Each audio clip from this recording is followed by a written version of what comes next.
মই তোকে বিচাৰি ব্ৰাহ্মণ ৰূপ ধৰি প্ৰভুই দেশনে সুধন্যৰ কাষে আহি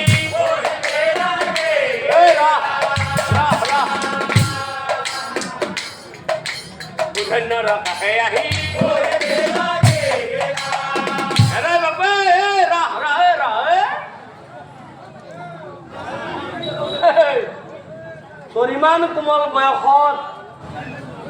তোৰ ইমান কোমল বয়সত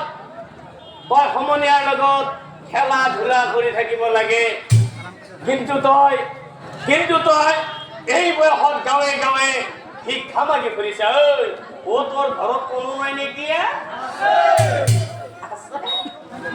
যদি আছে তেনেহ'লে তই কিয় ভিক্ষা মাগি আছা তেতিয়া সুধন্যই অতি দুখেৰে কৈছিল গুৰুদেৱ বহু দিনৰ পৰা মোৰ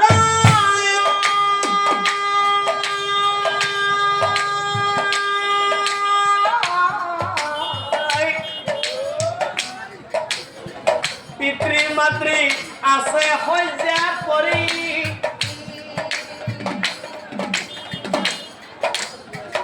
কিবা উপায় পাৰ কলৈ যাওঁ কি কৰোঁ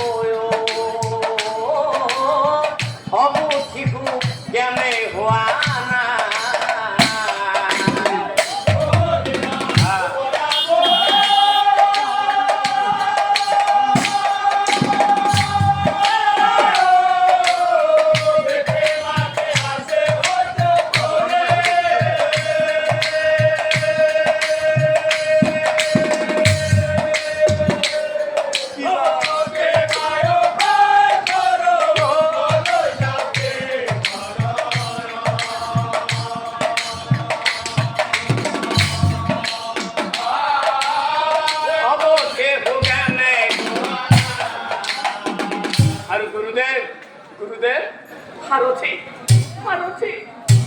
সাৰথি হৈ আছো মই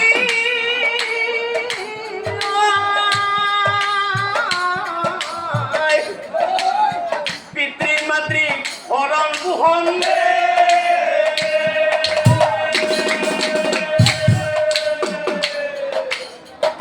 শিক্ষা মাগি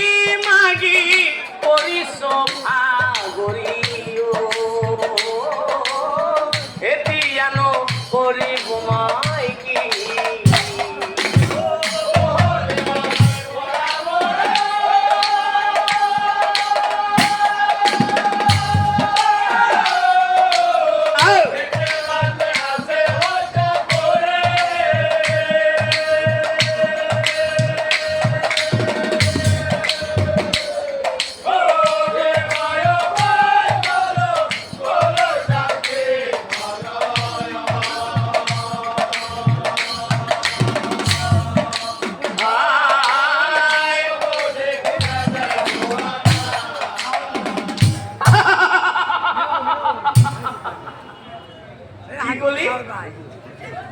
কি গলি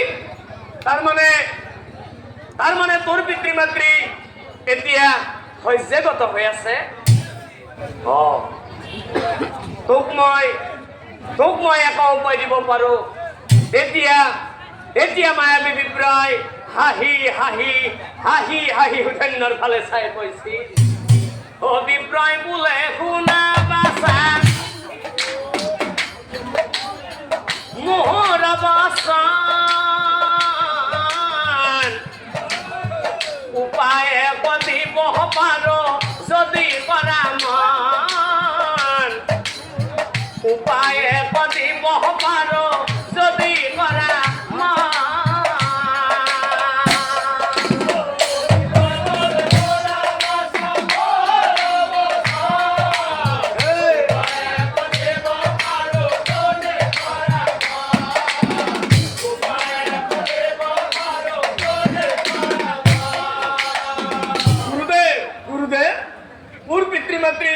মঙ্গলৰ কাৰণে